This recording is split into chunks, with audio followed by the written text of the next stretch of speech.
Paz y bien, hermanos. Les habla Fray Claudio Antonio Calderón del Valle, sacerdote capuchino, y como de costumbre vamos a meditar el Evangelio que la Santa Madre Iglesia nos propone en este domingo 19 del tiempo ordinario.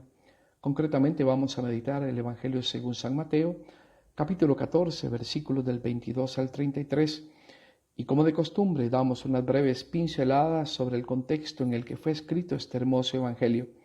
Acordémonos que se escribió en el año 80 después de Cristo en la comunidad de Siria de Antioquía.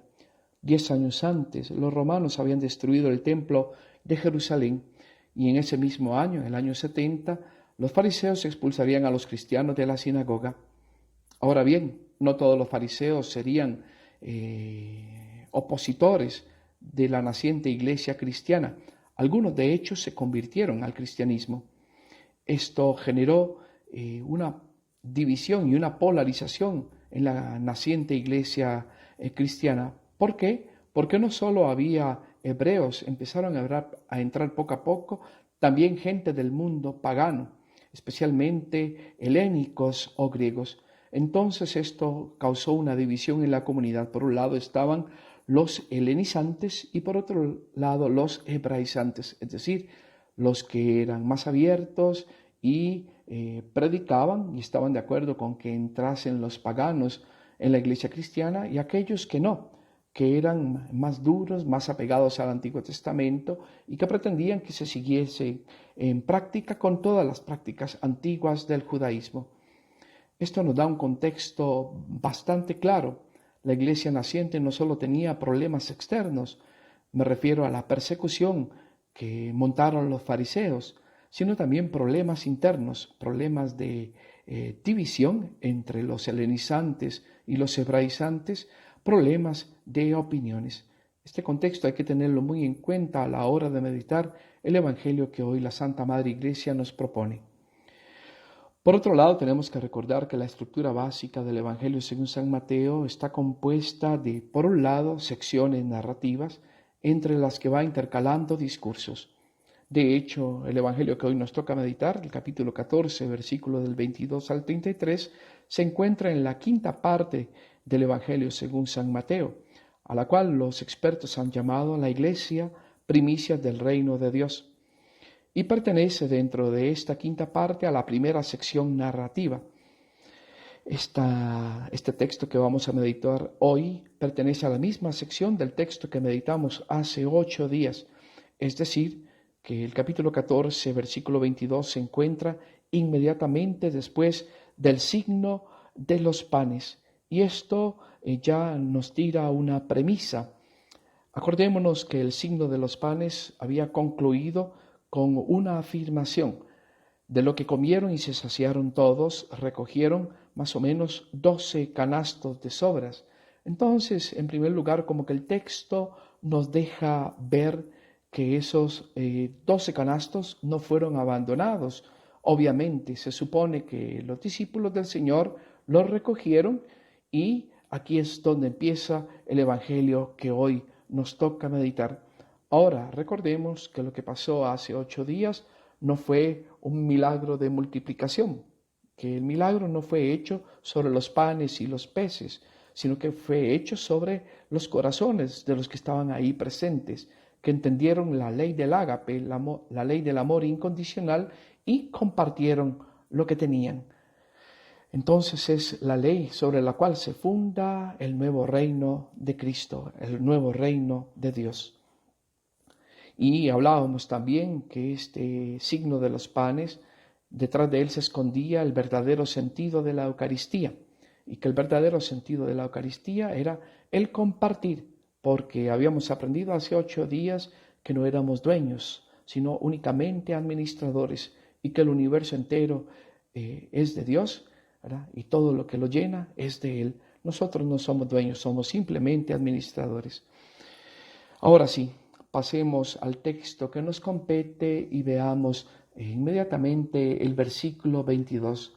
Dice así: Inmediatamente obligó a los discípulos a subir a la barca y a ir por delante de él a la otra orilla, mientras él despedía a la gente.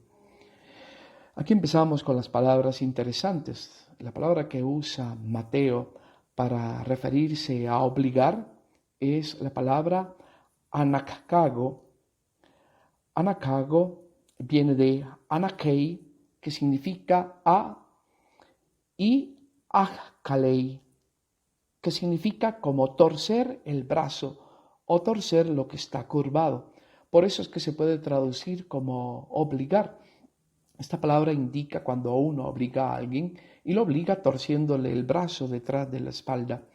Ahora bien, ¿por qué Jesús les está, entre comillas, torciendo el brazo a los discípulos?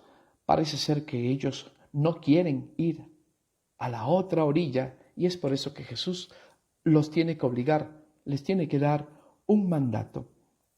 Ahora bien, los discípulos, dice el texto, que ponen pie adentro de la barca. Y recordemos que la barca es el símbolo de la iglesia, una barca que flota sobre el agua, y el agua es el símbolo de las potencias malignas. Después lo vamos a ver más específicamente. Ahora dice el texto que los envió a cruzar delante de él hacia la otra orilla. En griego se dice eiston peran. Y esta otra orilla significa la misión que da Jesucristo a la iglesia de ir a donde los paganos, porque resulta ser que el lago de Galilea estaba dividido en su margen izquierdo, ¿verdad?, por comunidades hebreas y en su margen derecho por comunidades helénicas o griegas. Estas comunidades se les llamaba popularmente la Decápolis, Deca 10 y Polis ciudades, porque eran aproximadamente un grupo de 10 ciudades helénicas. Ahora, por eso los discípulos del Señor tuvieron que ser obligados, porque no querían ir donde los paganos. Y aquí se mete un hecho antropológico y cultural.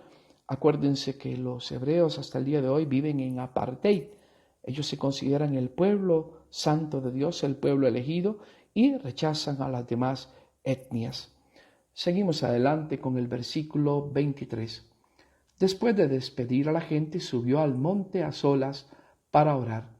Al atardecer estaba solo allí.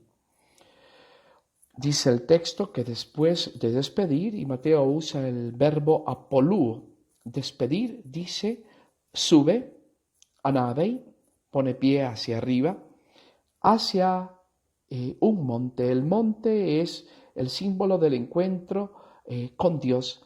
Por lo tanto, aquí ya vemos uno de los secretos del texto. Este versículo 23 nos habla de una subida y de una despedida. Es decir, nos está hablando de lo que pasó después de la muerte y resurrección de nuestro Señor Jesucristo, es decir, la asunción. Jesús deja este espacio temporal y material y en cuerpo y alma asciende al seno de la Santísima Trinidad. Esto es importante. Ahora, por otro lado, dice el texto que subió a un monte a solas para orar. Y esta palabra es muy importante. Es el verbo proseujomai.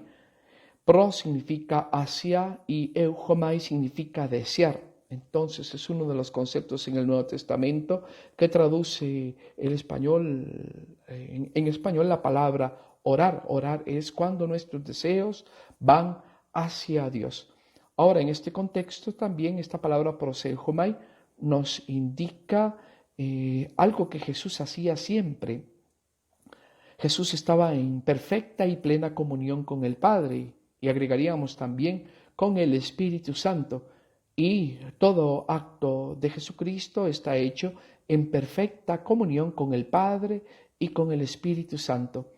Por otro lado, también este versículo nos enseña, técnicamente Jesucristo, siendo sustancialmente Dios, no necesitaba orar. Entonces, ¿por qué ora? Porque Jesús nos quiere dar ejemplo. El cristiano siempre tiene que orar. También los cristianos tenemos que ascender al monte espiritual y ponernos en contacto todos los días con el Creador.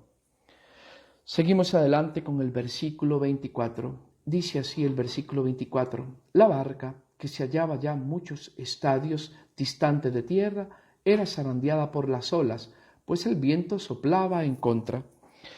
Aquí nos dice que los discípulos habían puesto pie adentro en la barca, que es el símbolo de la iglesia, y que empezaron a navegar y se encontraban bastantes estadios. El estadio es una medida de longitud romana, no importa aquí la cantidad exacta, pero sí tenemos un adverbio de cantidad que nos dice muchos estadios. Y esto es un simbolismo.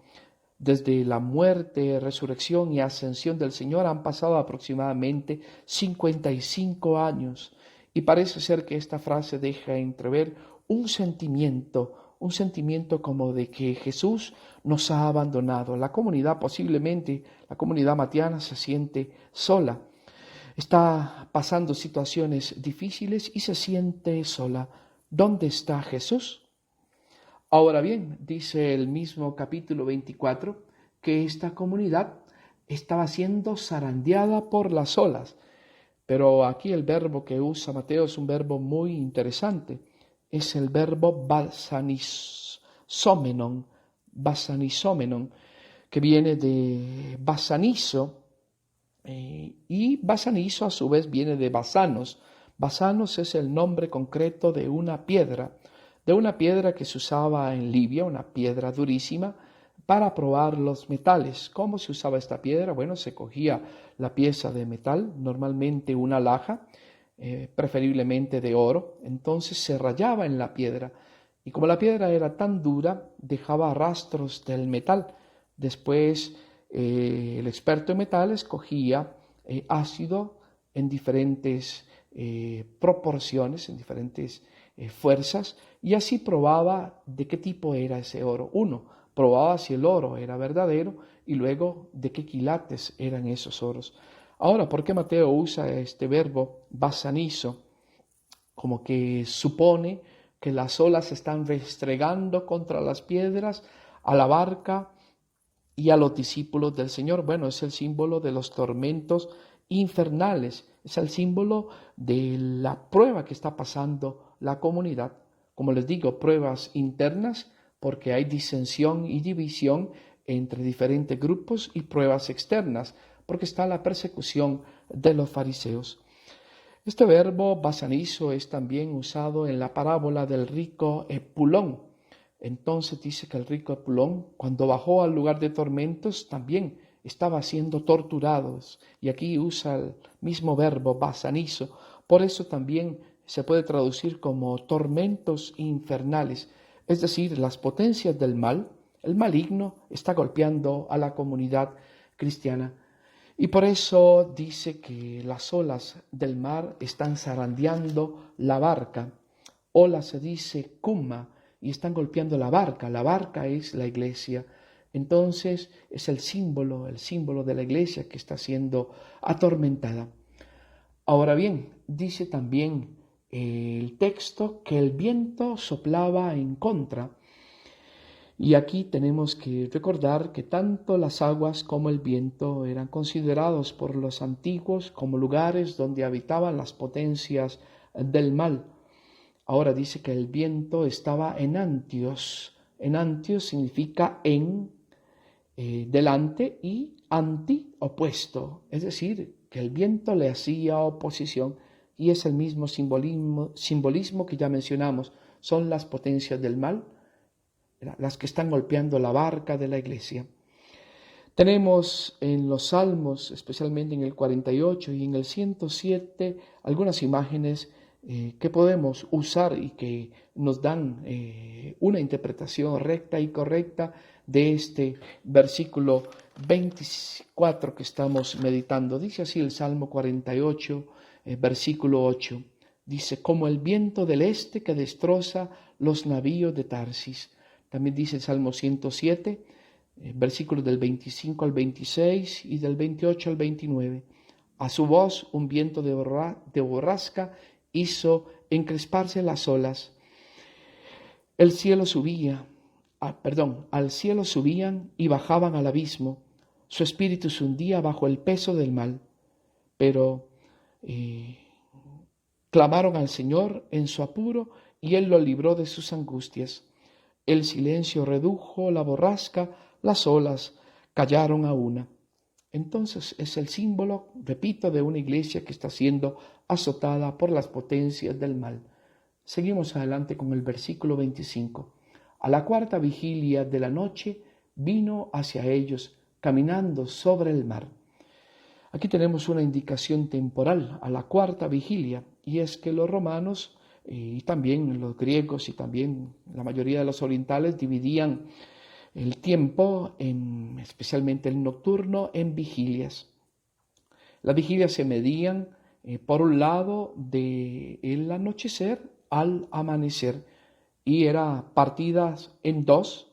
Entonces, una primera parte era del anochecer hasta la medianoche, y de la medianoche al amanecer, pero a su vez era partidas en cuatro, por eso se habla de la cuarta vigilia.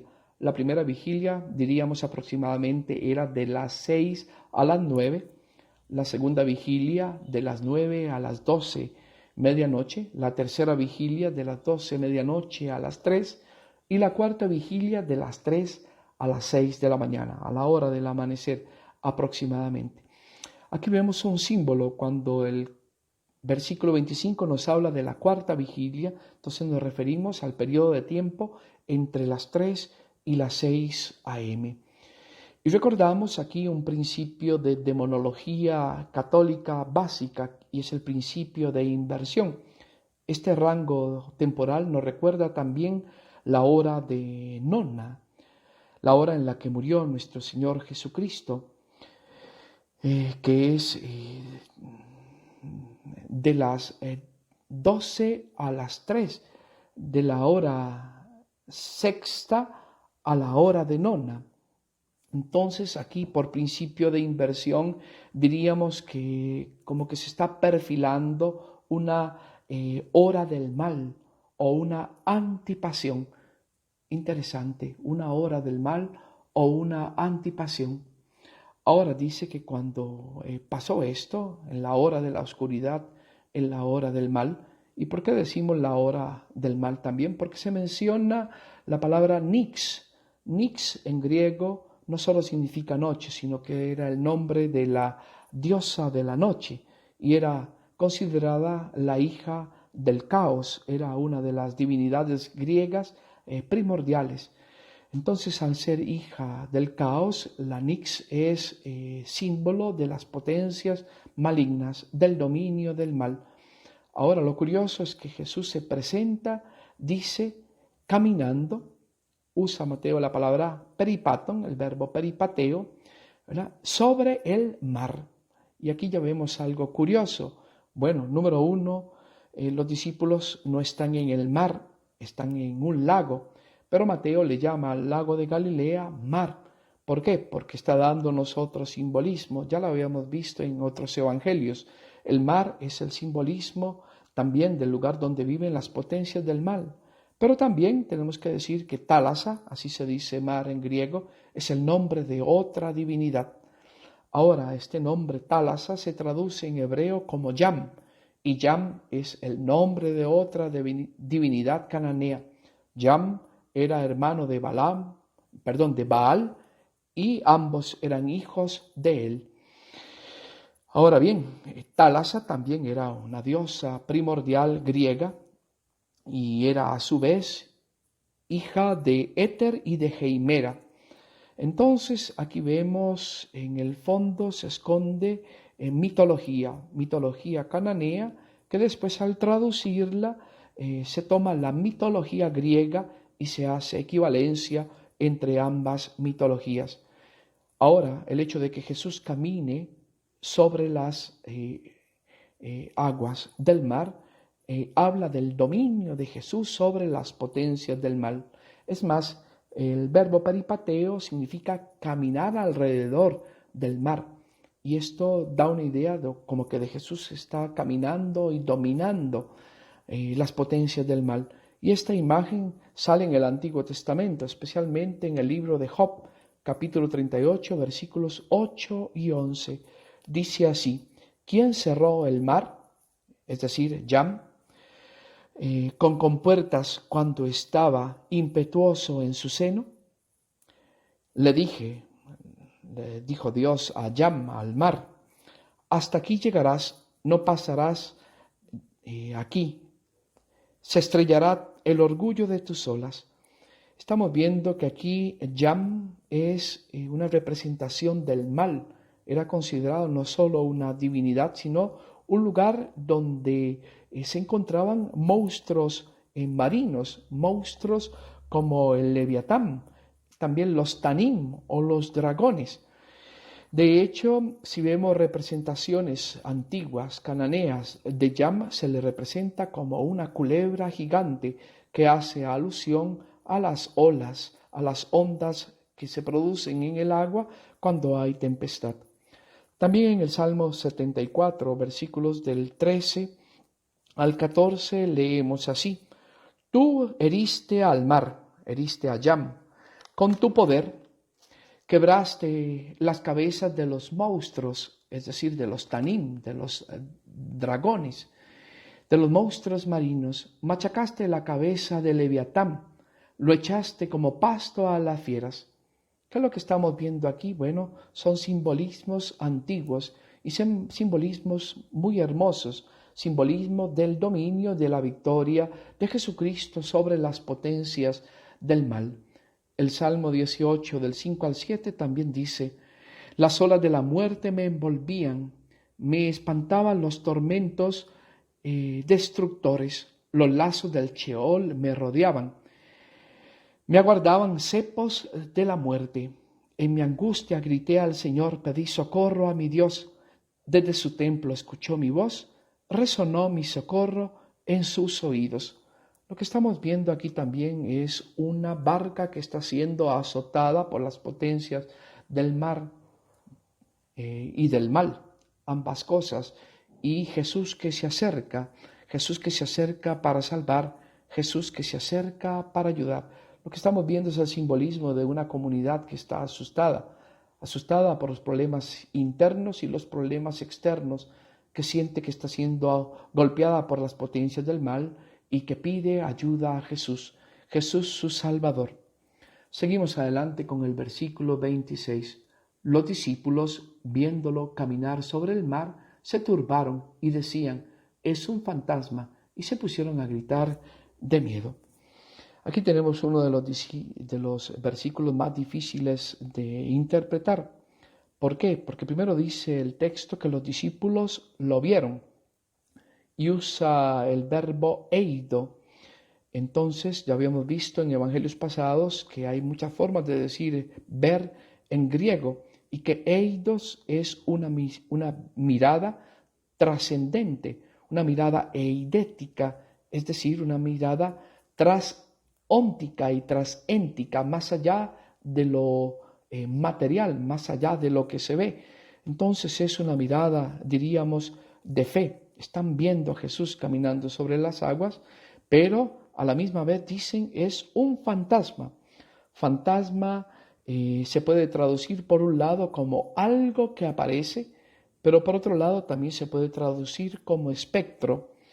Fantasma viene del verbo fantaso, que a su vez viene del verbo faino y que a su vez viene del sustantivo phos. Fantaso significa algo que aparece, faino significa algo que se manifiesta y phos significa luz. Entonces da la idea de un fenómeno lumínico que aparece. Por eso se puede traducir algo que aparece, algo aparente, o también un espectro, algo que aparece y desaparece a la misma vez. Y esto hizo a los discípulos graznar, dice literalmente el texto, es decir, el verbo grazo. Aquí nos tenemos que detener un poco para explicar bien qué significa este concepto de fantasma en el versículo 26 del Evangelio de hoy. Por un lado, tenemos que hablar del concepto de fantasma dentro de la filosofía y por otro lado, tenemos que hablar del concepto de fantasma dentro de las creencias populares. Esta palabra fantasma simboliza una crisis que empezaba a sufrir la iglesia del primer siglo y me refiero a la herejía que más ha dado dolores de cabeza al cristianismo. Me refiero al gnosticismo y específicamente el gnosticismo docetista. Docetista viene de la palabra dokeites, que significa aparente, ¿Qué predicaba el gnosticismo docetista? Predicaba que el cuerpo de Jesucristo, que la humanidad de Jesucristo, entre comillas, era aparente. Ellos eran lo que se podría decir, eran asarcos, es decir, los docetas gnósticos odiaban la materia y la carne. Ellos dividían el mundo en dos esferas o la creación. Por un lado estaba el mundo sensible, que era el mundo de la doxa o de la opinión. Todos eran de tendencia platonizante, por eso se les puede catalogar como neoplatónicos. Y por otro lado decían que el mundo real era el mundo inteligible, es el mundo del conocimiento, el mundo de la episteme, el mundo de la gnosis eidética, del conocimiento de las ideas. Vamos a ver si explico un poco. Ellos eran gnósticos cristianos, por eso se le llama docetismo gnóstico cristiano, pero decían que Jesucristo existía únicamente en su naturaleza neumática, no así en su naturaleza somática. Es decir, Jesucristo para ellos tenía un cuerpo celeste, un cuerpo inteligible, un cuerpo racional, espiritual, neumático, pero no tenía un cuerpo ni somático y mucho menos tenía sarx, es decir, carne material. Negaban la corporeidad de Jesucristo, negaban la materialidad de la corporeidad, negaban que Jesús tuviera un cuerpo ílico, es decir, un cuerpo material. Por eso ellos dividían, como buenos discípulos de Platón, el mundo en dos. Por un lado está el mundo real, que es el mundo de las ideas, y es el mundo de la aletheia, el mundo de la verdad, el mundo del pleiroma, de la plenitud, el mundo de la luz, y a ese mundo pertenecía Cristo. Y por otro lado estaba el mundo de la fantasía, que es el mundo del histereima, es decir, de la deficiencia, el mundo vacío, el mundo del kenoma, el mundo de la corrupción, de la oscuridad, de la imagen.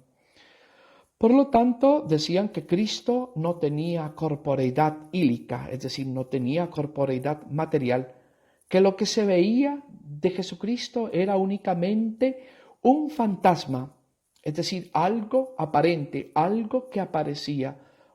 Decían que lo que tenía Jesucristo era una fantasía de sarcos, es decir, una apariencia de carne. Decían que lo que Jesús tenía era una dokeisei sarx, es decir, una carne aparente, pero no verdadera. Entonces, esta palabra sale en el Evangelio porque los gnósticos docetas cristianos estaban acusando a Jesucristo de solo tener un cuerpo neumático, un cuerpo espiritual y no un cuerpo carnal material.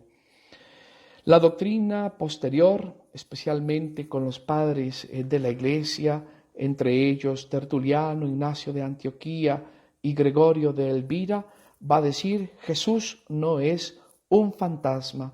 Va a decir Tertuliano también la realidad de la carne de Jesús da vigor y unidad a los grandes misterios del nacimiento, pasión y resurrección de Jesucristo. Da también realidad al misterio de la humana anástasis, es decir, de la humana resurrección. Entonces, al final, los así llamados eclesiásticos, es decir, los cristianos ortodoxos, van a defender la índole material de la carne de Jesús y van a determinar que Jesús es sarcóforos, es decir, que Jesús llevaba en su persona carne verdadera y también era somáticon, es decir, que tenía un cuerpo material. Entonces, con esta palabra se simboliza la pugna que tenía la iglesia naciente, la iglesia ortodoxa, con el docetismo gnóstico cristiano heterodoxo, es decir, con una herejía cristiana de los primeros siglos. Entonces, esta es la primera parte.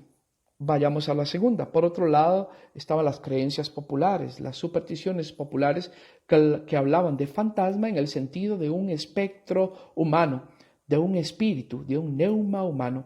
Y así lo vemos, por ejemplo, en Lucas 24:39, cuando Jesús dice un espíritu, neuma, no tiene carne y hueso como ven que yo tengo. También tenemos un hermoso ejemplo en el libro La Odisea de Homero, especialmente en el canto número 11, cuando Odiseo baja al Hades y anda buscando a Tiresias y va a hacer un rito necromántico, es decir, piensa hablar con los muertos para que uno de ellos, Tiresias, le haga una revelación de cómo llegar a su casa Ítaca. Ahora bien, en esta práctica necromántica, Ulises ofrece diferentes cosas como leche, miel, harina, sangre, etc. Y empieza a hablar con diferentes muertos. Llama la atención cuando se topa el alma o el fantasma de su madre Anticleia. Y entonces él pretende abrazarla y lo intenta 3 veces, pero no puede hacerlo porque a un fantasma no se le puede abrazar. Entonces exclama su mamá en este canto 11 de la Odisea: «Ay de mí, hijo mío, el más infeliz de todos los hombres. De ningún modo te engaña Perséfone, la hija de Zeus, sino que esta es la condición de los mortales. Cuando uno muere, los nervios ya no sujetan la carne ni los huesos, que la fuerza poderosa del fuego los consume tan pronto como el aliento ha abandonado los blancos huesos. Solo el alma queda revoloteando como un sueño». Entonces aquí vemos también que en los tiempos de Jesús y posteriormente y después en el mundo romano y hasta nuestros días está la creencia en fantasmas. Fantasma como espíritu desencarnado de un ser humano, como un espectro, como un neuma, un espíritu. Ahora bien, ¿por qué los discípulos dicen es un fantasma? Ya lo habíamos visto en los versículos anteriores, los simbolismos de que Jesús ha partido con su cuerpo y con su divinidad al seno de la Santísima Trinidad, me refiero a la ascensión. Entonces los discípulos de Mateo, la comunidad mateana en el año 80, están pasando problemas internos y externos y como que sienten que Jesús ya no está con ellos y seguramente los catequistas les dicen, bueno, Jesucristo sí está con nosotros. El mismo Evangelio según San Mateo en el capítulo 28, versículo 20, el último de los versículos de este Evangelio, dice, y miren que yo estaré con ustedes todos los días hasta la plenitud de los tiempos. Entonces, los catequistas les están hablando a la comunidad de que Jesús está en medio de nosotros, solo que con una presencia diferente, metahistórica. Jesús está en medio de la iglesia y no es una presencia fantasmal, sino real, solo que es una presencia, diríamos, sacramental, diferente a cuando estaba con nosotros en cuerpo, ¿verdad?, en el tiempo material histórico, pero no por eso menos real. Así que Jesús está en medio de nosotros con una presencia sacramental, no una presencia fantasmal. Entonces vemos que esta palabra fantasma expresa todo esto. Repito, por un lado, el conflicto que tenía la iglesia naciente con los cristianos herejes, los gnósticos docetas, y por otro lado también con las creencias populares y las supersticiones del tiempo que hablaban de fantasmas en el sentido de espectros humanos o espíritus desencarnados. Y por un lado, ¿verdad?, dice la iglesia naciente frente a los docetas gnósticos, Jesús es sarcóforo, es decir, llevaba carne ílica, carne material, y por lo tanto también es somático, es decir, era verdadero ser humano y tenía carne material. Y por otro lado, también le dice a los discípulos, Jesús está con nosotros. Jesús no es un fantasma, su presencia es real. pero es una presencia diferente, es metahistórica, su presencia es sacramental, por lo tanto no estamos solos. Jesús está con nosotros todos los días hasta la plenitud del reino de los cielos en la parusía. Seguimos adelante con el versículo 27. Dice así el versículo 27, pero al instante les habló así Jesús: tranquilos, soy yo, no temáis. Bueno, la palabra que usa Jesús es tarseo, que viene de Tarsos, no es tranquilo, sino ánimo. Jesús da ánimo. Por cierto, es una palabra que me gusta decir mucho a mí, a las personas. Ánimo, ánimo, me paso diciendo todos los días. Y les dice, ego eimi, yo soy. Aquí está repitiendo el nombre divino que Dios le había revelado a Moisés en Éxodo 3, versículo 14. Y le dice, no tengan miedo, yo soy. Jesús está revelando, no es un fantasma, no es tampoco algo que aparece, algo aparente, como decían los docetas. Es Él mismo en persona, verdadero Dios y verdadero hombre. Diríamos, para completar, en cuanto a verdadero Dios, con su cuerpo neumático espiritual, y en cuanto a verdadero hombre, con su cuerpo ílico, es decir, material.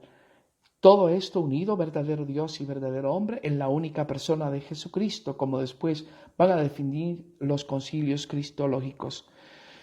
Pasemos al versículo 28. Entonces dice así el versículo 28. Pedro le respondió, Señor, si eres tú, mándame a ir hacia ti sobre las aguas.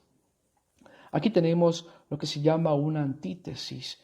Primero Jesús había anunciado en el versículo 27, ego eimi, el nombre divino, yo soy.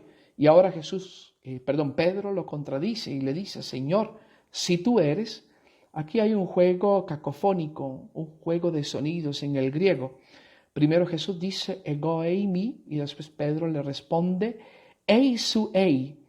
Entonces, si hablaran griego, notarían que hay una rima, una cacofonía. Señor, si tú eres, manda para que yo vaya encima de las aguas. Aquí estamos viendo, por un lado, una especie de tentación que le hace Pedro a Jesús. Lo está retando. Señor, si tú eres, mándame. Pero a la vez una petición de Pedro y en la voz de Pedro también de la comunidad matiana. La comunidad matiana está pidiendo en voz de Pedro, Señor, ayúdanos a vencer las adversidades, ayúdanos a vencer el umbral de la misma muerte, porque el mayor de todos los problemas es morir. La comunidad, por un lado, está siendo perseguida y están matando a muchos cristianos, y por otro lado sufre adversidad por la división que estaban causando los hebraizantes y los helenizantes. Aquí estamos viendo lo importante que es el contexto de escritura del Evangelio, porque así podemos ver que esta palabra que ya vimos, fantasma, nos habla de este conflicto que está sintiendo la comunidad matiana en el año 80, cuando fue escrito este Evangelio. Sigamos con el versículo 29. Entonces dice Jesús, ven, le dijo, bajó Pedro de la barca y se puso a caminar sobre las aguas en dirección a Jesús. Este ven es un imperativo en el texto, es elce, el verbo erjomai, es un venir teológico. Cuando los discípulos de Jesucristo estamos mal, lo que tenemos que hacer es acercarnos a Jesucristo. Pero también el versículo 29 presenta una contradicción, porque Pedro quiere ir hacia Jesús y lo hace catabaino, poniendo pie abajo de la barca, y la barca es la iglesia. Entonces Pedro quiere ir a Jesús, pero bajándose de la barca, bajándose de la iglesia. Hay una contradicción. ¿Encontramos a Jesucristo fuera de la iglesia? Es la pregunta. Después los concilios aclararían y después hasta se formularía un dogma que dice así, extra ecclesia nulla salus. Fuera de la iglesia no hay salvación, porque Jesucristo se encuentra dentro de la iglesia. Ahora, iglesia en términos generales, como después va a explicar el documento Dominus Jesus, la iglesia de Jesucristo, dentro de la cual, o mejor dicho, la cual subsiste en la iglesia católica. No me voy a meter en estos pormenores eclesiológicos. Bástese con entenderse que aquí hay una contraposición y una contradicción. Pedro quiere ir a Jesús, pero quiere ir bajándose de la barca, saliéndose de la iglesia. Esto es técnicamente imposible. Pasamos al versículo 30, dice así el versículo 30. Pero al sentir la violencia del viento le entró miedo y, como comenzara a hundirse, gritó al Señor: sálvame. Entonces dice que Pedro empezó a ver el viento. Y aquí se usa otro de los verbos para explicar el concepto ver, y es el verbo blepo. Blepo es una vista material, una vista inmanente. Lo contrario al otro verbo que habíamos visto en versículos anteriores, que era el verbo eidos, que es una vista trascendente. Ahora, Pedro pone los ojos en el viento, no en Jesús. Y ya vimos que el viento es el simbolismo de las potencias malignas. El viento unido al mar y unido a las olas. También vimos que el mar era el símbolo de las potencias del mal. Entonces, como Pedro tiene una mirada inmanente y está poniendo los ojos en los problemas al interno de la comunidad y al externo, esto ya me refiero a la comunidad matiana, entonces dice el texto que empieza a catatonti, es decir, a hundirse en el abismo. Esta palabra catatonti está hecha por dos conceptos, cata y pontos. Pontos era otra divinidad griega. Pontos era el hijo de Tálasa, el hijo del mar. Y esta palabra se traduce como abismo. Entonces, catapontos significa hundirse hasta el abismo. Entonces, que está la idea como que las potencias del mal, el Ponto, el dios del abismo, está succionando a Pedro. Entonces Pedro ahí grita lo que gritamos todos los cristianos: sósonme, sálvame Señor, sálvame Señor. Entonces pasamos así al versículo 31, dice el versículo 31. Entonces los que estaban, el versículo 31 ya se me perdió, aquí está. Jesús le tendió al punto la mano, lo agarró y le dijo: hombre de poca fe, ¿por qué dudaste? Este versículo 31 es hermosísimo porque dice que Jesús ekteinas tengeira, estira la mano, y obviamente Pedro agarra la mano. Aquí es un versículo que nos habla de la materialidad de Jesús. Jesús no es un fantasma, Jesús tiene corporeidad, es somático y es también sarcóforo. Ya hablamos de estos conceptos y por eso Pedro puede agarrarle la mano. Entonces, este versículo 31 nos habla de lo que ya expliqué, que la Iglesia siempre ha defendido que Jesús es verdadero Dios y verdadero hombre.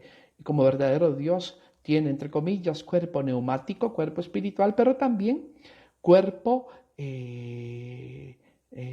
ílico, cuerpo material. Y todo esto integrado en la única persona de Jesucristo. Entonces extiende la mano y Pedro la agarra. Usa la palabra epilambano, que significa tomar desde arriba o tomar sobre, es decir, es un acto salvífico de Jesús a Pedro y termina recriminándole y diciéndole: Pedro, tú eres un oligopistos, es decir, tienes poca fe. Oligos significa poco y pistos significa fe. De hecho, en las botellas de agua purificada, especialmente la que es natural, dice que tiene oligominerales, es decir, pocos minerales.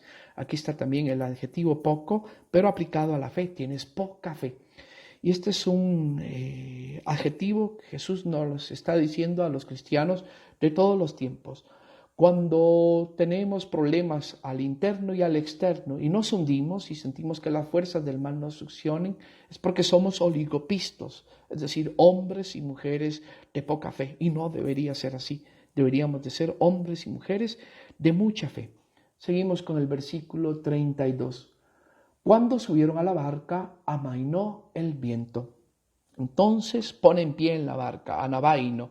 Ya sabemos que la barca es la iglesia. Jesús se encuentra dentro de la barca. Y cuando Jesús está dentro de la barca, Mateo dice, el viento cesa.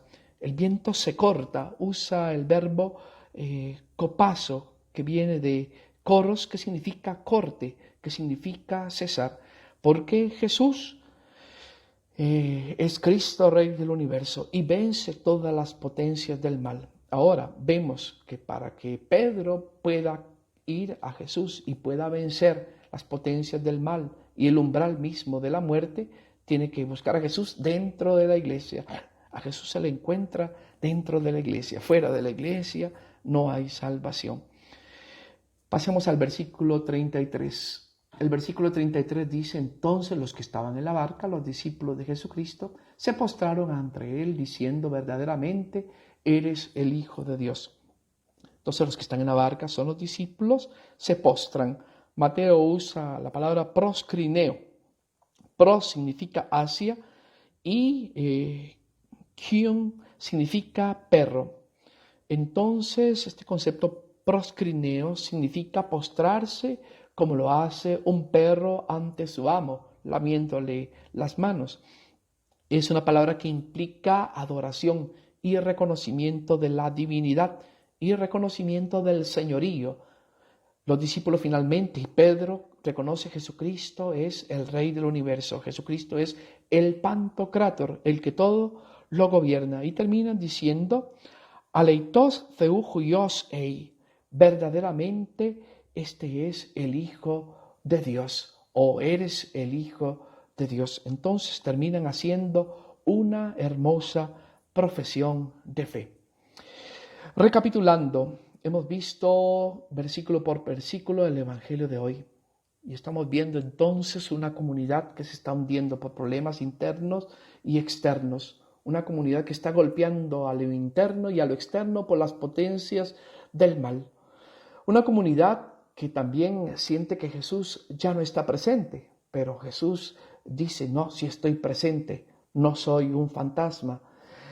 Tampoco no fui a apariencia. Cuando estuve con ustedes, estuve como verdadero Dios y verdadero hombre. Ahora que me fui, después de la ascensión, sigo estando con ustedes, pero en una presencia diferente, una presencia metahistórica, en una presencia sacramental, pero no por eso menos verdadera. Por eso dicen los discípulos al final: verdaderamente tú eres el Hijo de Dios presente en medio de la iglesia, con esta presencia metafísica, con esta presencia sacramental. Y si los cristianos de todos los tiempos queremos vencer los problemas al interno y a lo externo, tenemos que buscar a Jesús con fe y tenemos que agarrarnos de Jesús dentro de la barca, no fuera de la barca. Es así como los discípulos podemos vencer todo tipo de problema. Este evangelio es hermosísimo, profundo y complejo, y en estos momentos de crisis mundial, de crisis pandémica, de crisis económica, de crisis política, nos da hermosas noticias, buenas noticias. Evangelio significa buena noticia. ¿Y cuál es la buena noticia? Bueno, a todos los que estamos siendo zarandeados por las potencias del mal, sean sanitarias, sean económicas, sean políticas, sean espirituales, Dios está con nosotros. Dios camina junto a nosotros. Agarrémosle la mano a Jesús y gritémosle: sálvanos, Señor. No seamos oligopistos, no seamos hombres y mujeres de poca fe, sino hay que tener fe y enfrentar los problemas con Jesucristo. Todo lo puedo en Cristo que me fortalece. Entonces es una palabra de esperanza para ti que estás contagiado del COVID-19, para ti que hace 5 meses no sales de casa, para ti que te quedaste sin trabajo, para ti que te recortaron la jornada laboral, para ti que atiendes a enfermos, para ti que tienes que tomar decisiones difíciles porque trabajas en ámbito administrativo o ámbito sanitario. Cristo está contigo. Agárrate de Cristo con fe, como lo hizo Pedro, porque si no te vas a hundir. Ahora, agárrate a Cristo. ¿Dónde está Cristo? ¿Y dónde está Cristo? Está dentro de la iglesia. Por lo tanto, hermano, Cristo está contigo, Cristo te va a salvar. Al final, con fe, tenemos que postrarnos en cada momento que tengamos problemas, con mucha fe, diciéndole: verdaderamente tú eres el Hijo de Dios, estás conmigo, no me abandonas, estás conmigo y junto contigo saldré adelante. Queridos hermanos, les envío a todos un saludo. Esta semana se nos unieron al grupo donde compartimos este comentario exegético más de 100 personas de Estados Unidos, de República Dominicana, de toda América Central, incluyendo Panamá. Es un gusto para mí mostrarles los secretos del texto bíblico, meditarlos junto con ustedes y ser una palabra de ánimo en medio de esta situación más difícil. Siempre les pido que oren por mi conversión, que oren por la misión que Jesús ha puesto sobre mis hombros, que oren por mis hermanos de comunidad, que oren también por mi familia. La Iglesia cristiana, la Iglesia católica es una santa católica, apostólica y también diría es perseguida. Esto es algo particular, pero no caminamos solos, caminamos junto con Cristo. Entonces que este Evangelio te anime a seguir adelante.